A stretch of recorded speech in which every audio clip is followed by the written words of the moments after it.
1837, the Nazi Party was in full power in Germany. The same year, Dietrich Bonhoeffer published a book called The Cost of Discipleship.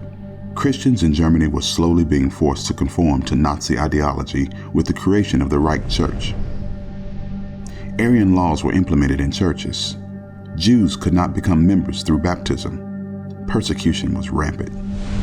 It was against this backdrop that Bonhoeffer's own costly discipleship developed, where he began to sacrificially embody the principles he wrote about in his book.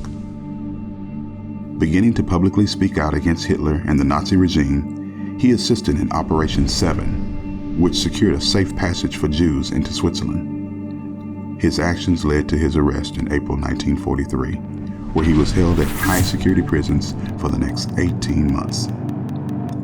Being accused of assisting the German resistance movement that almost took Hitler's life, Bonhoeffer was then transferred to Buchenwald concentration camp and finally Flossenburg concentration camp. He refused to give the names of other pastors and leaders whose lives would be put in danger. At dawn on April 9, 1945, Bonhoeffer was stripped of his clothing and hanged in the execution yard.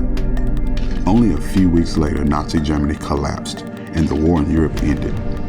A witness at the execution wrote, "I have hardly ever seen a man die so entirely submissive to the will of God."